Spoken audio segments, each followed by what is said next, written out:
So I was speaking to a high-level executive in a legal firm the other day, and he was saying to me, Lewis, listen to your podcast, and look, it's great if you're in sales, but what if you're not in sales? I said, well, look, what is your goal? He said, well, I'd like to increase my income, hence why I'm listening to your podcast and watching your YouTube, but I'm not in sales. And I says, mate, sales is everything. Sales is everything. What you do. I said, but I'm not in sales, Lewis. I'm not in sales. Sales isn't everything. I'm in the legal profession. I have to do a fantastic job. And then it's X, Y, Z here of what the income might be. And I went, well, look, who do you need to sell to make sure that you are the next in line for that big promotion then? He said, well, okay. So you are in sales. Sales is everything that you do. It's leadership. It's talking with the customer. It's making sure that your colleagues in management do the right job and do the right thing. It's making sure that you sell yourself all the time to being the 100% person that shows up to carry out that job. So it is sales. When you're not in a sales role, there's no commission then. So let's talk today on this podcast. How do you land that next big promotion so you get paid a higher salary? Well, first of all, let's start here. Is it possible in your industry for people to get paid more? Answer that. Most likely, yes. Do you know anybody else in your industry that's getting paid more than you? Yes. Why? Well, Lewis, it's because they've been here longer than me. Bullshit. People pay for results, not how long you've had your arse on a seat. So let's talk real talk now. And if your boss isn't seeing that, then you need to question how they got their role. And it wouldn't be just because bum on seat. It would be because of the result that they're delivering in some form. So it's your job to sell them that it's not about bums on seat. It's not about time. It's not about how long you've been there. It's about the result that you deliver. And would they find that difficult to actually deny? No. No business would. No corporation would. No organization would. No school would. No university would. Nobody would. Yeah. Because at the end of the day, the people that are coming there on the day to day need paying. Yeah. You can't go to the bank and say, hey, look, sorry, this organization doesn't have any money anymore. Can we just pay you with making an impact in the world? No, it's financial. People have mortgages to pay. People need paying, and people need paying more. They need to think financially, and it's your job to make sure that people are thinking transactionally and transformationally. Do you get the difference between the two? Transaction, financial. Transformational is what you need to do to become that person that can then turn it transactional. Now we've got that out of the way then. People in your industry, are there people that are getting paid more? Do they get promoted to these positions then? Yes, they do. Of course they do. Yeah. Do they get hired in? Why would somebody choose somebody from external to come into a company instead? Well, maybe they want to add that resource. They want to bring in their knowledge of where they've been and their learnings into your firm. So you're tackling with this. So think about your competition here, right? Think about this as though this is the Olympics. Maybe we should change the podcast. Yeah. We're going to change it to the Sales Olympics instead.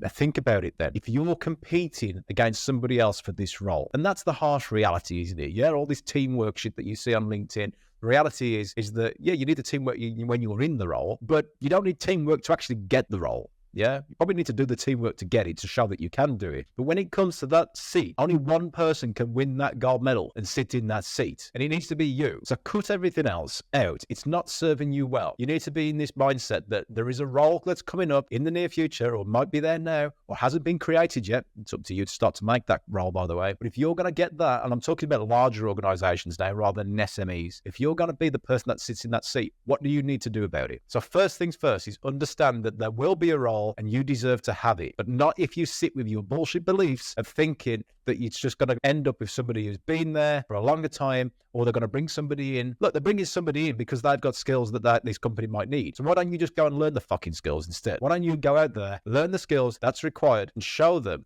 that, yeah, you bring somebody in, or how do you know they're going to fit our culture? You see, there's arguments to do with everything. What am I talking about here?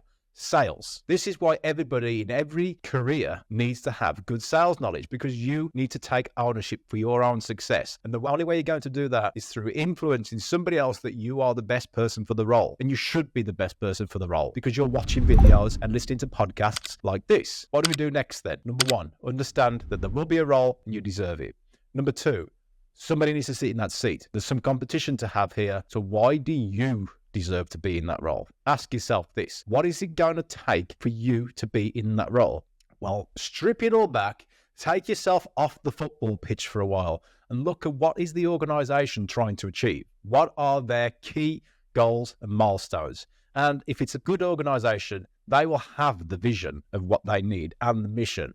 So how do you contribute as a more senior role, as a more senior leader to make sure that these things happen? Well, first things first as well, if you are talking about senior in any business, you need to understand how numbers work. If I was you, go and look back at some of these podcasts that I've done or YouTube videos that I've done. Make sure you subscribe to the channel, and then also start looking and reading into financial books. You need to know how a P&L works. You need to know how a balance sheet works. It's not rocket science. You don't need to be an accountant. You don't need an accounting master's degree. You just need to be willing to learn this stuff, because this stuff will pay you. This stuff is going to pay you. So what am I saying here? Know your numbers, know the company's numbers, know the mission, know where they're going, what they're trying to achieve. That is going to start to move you forward towards getting this role. Here's number 3. Stop talking in terms of your fucking interests and start talking in terms of their interests. One of the biggest things I see in all people that I work with, whether they are salespeople or entrepreneurs that I've worked with in the past. I mean, I've scaled businesses to like 100 million plus. Guess what? Some of their salespeople aren't doing the basics. Not even the leadership team are doing the basics. Talk in terms of other people's interests. Nobody wants to know how fucking great you are. They want to know how great you are and how you help them become great. And if you're not great in the first place, then they will never recognize how great you are to helping them. So have a good think about it. How do you start to really make sure that you're talking about their interests, not about your interests all the time? Here's an example. So why would you like this job, Mr. Smith? Well, I've always wanted to have a career and promotion. And I think I'd like to be paid £150,000 plus. It'd really help me out with my family, and I would like to go on some holidays. Yeah, end of, right? That is how 95% of people go into job interviews, talking about themselves. Forget it. You need to talk about how you're going to work. Of course, the company is interested in your goals and wanting to know, but they're looking at it and going, okay, what's in it for me from this? What's in it for the firm for this? Because that's their job, is to hire people, not to become mates, but to hire people that are going to help everybody as an organization scale. So really think about that, ladies and gents. How are you communicating in their interest, not your interest? So number 4, if you're going to land this big high network job, they need to see that you actually follow through with what you do. What am I talking about here? You need social proof that you can do it. If I was talking to a small business, I'd be saying, get your client results up, get your testimonials out there, show me your reviews of how you can actually prove you've done this stuff. Show me your capabilities and your capacity to actually deliver. You'd want to see it, right? So why do you think you should go for a $150,000 job and still be able to just land it without understanding, without giving them the confidence that you can actually deliver? So this goes on to something else, ladies and gents. It's talking about you as a small company, you as an individual, as a personal company. And people don't think about it this way. When you show up, no matter how you're showing up, you look at my videos. How do I show up? You're getting Dr. Haydon right in front of you. You're getting all the knowledge that I've learned from scaling firms, the psychology from academics that people wouldn't usually get access to, journals that would baffle a lot of people when they start to read the things that they're researching in the genetics and DNA of how brains work. You're getting all that through just the person who's showing up in front of you. What about you? And I'm going to talk about that and talk about the great things that I've done. Have yourself a little brag book. Because if you don't start fucking bragging about what you're doing, then guess what? Nobody else will. So stop it. You're meant for greatness. So start talking about the great things that you're doing. And then translate that into what it's used for people. The things I've just told you about, the stuff that I've done. If I was to spend just 1 hour a week with you guys on a one-to-one basis over the 52 weeks in a year, what do you think would happen to your income? Would it be part of the solution or part of the problem to helping you smash 100K, $250,000, $500,000 income? It's possible and it's happening. So just think about it. What small drips of information,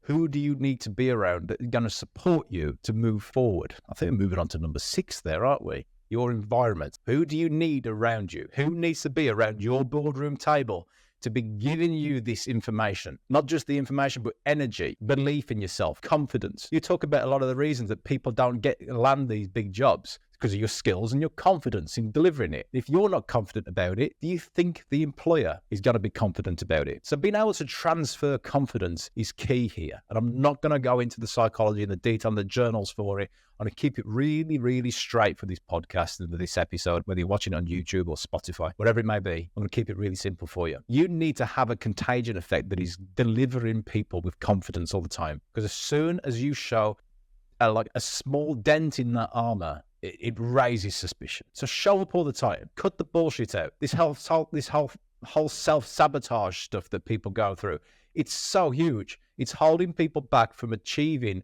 what they can actually realize in their life, their potential. I don't like using the word potential. It's so overused. Like, fucking, yeah, just go and visit any basic life coaching or anything like that. You can see it's like all about your potential. I don't like this sort of stuff because it's watered down so much, but it's so true. You are capable. Everybody is capable of smashing at least 100K, whether that be dollars or pounds, 100K, but they're not doing it because of this stuff that's going on in their head to hold them back. So look, I'm going to revert back to some of the stuff I spoke about in number 5 now. This is number 7, the final thing that will allow you to have complete competitive advantage over anybody else in landing that next job is, how are you treating your own personal brand? How are you treating yourself, your own personal brand of how you show up? If you was a company, how would you run your company? So why would you, if you think about all the rules and the way that you do stuff from your marketing, sales, operations, and the way you'd do finance, take the organization and make it an individual. You are your own company, your own personal brand. If you want to get out there and you want to be able to go and be considered for this role, you need to demonstrate all the stuff I just spoke about in these last 6 points.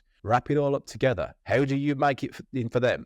How do you take about all your greatest wins and testimonials? How do you show up every day? It's in your own personal brand. That's your marketing. So if you're not out there marketing yourself right now, and you might not be looking for another job, start doing it anyway. Because if in the decade, over this next decade, if you're thinking about becoming a millionaire or even earning $1 million a year, difference between being a millionaire and earning $1 million, if you want to earn $1 million in 10 years' time, then you need to start doing the work now. The amount of people that say, oh yeah, Lewis, that would be really good. I need to learn some more before I start. No, your shit is already broken. You need to just get started now. Because when you get started, do you think there might be some fucking lessons that you need to take along the way to redirect you? And it's the biggest frustrating thing that I see, because it holds people back from making a bigger impact and a bigger income. You really need to get to grips with this. You need to learn and you need to earn. You need to do both. Start going out there, making it happen now. Go before you know, because the learning that you'll get once you get started will be new learning completely. What you think you need to learn now to earn your 100K income per year is not what you think you need to know. I had someone the other day message me saying, Lewis, I'm going to start doing this and this and this. And I went, yeah, great. I've done that. And what you think you're going to go and learn right now is not what you need to be learning. Let me save you 5 years and I will take you under my wing for the next 1 month and I will show you what I know have done in 5 years to allow me to now make $1 million a year. Yeah.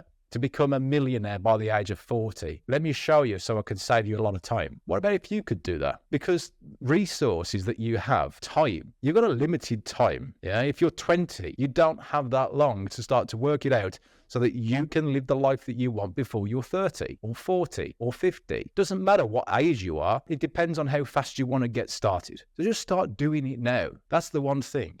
Now, how does this all correlate back into you getting that bigger job? Well, a lot of people don't start. They sit around, carry on doing their job, carry on doing their day-to-day. They say that they're learning and they'll watch a few little YouTube videos, a few little clips. No, study somebody. You don't just watch somebody. You find the person that's doing it and then start to really study about how they go about their life and what they do. Yeah, go into the depths of it. What are they doing with their income channels?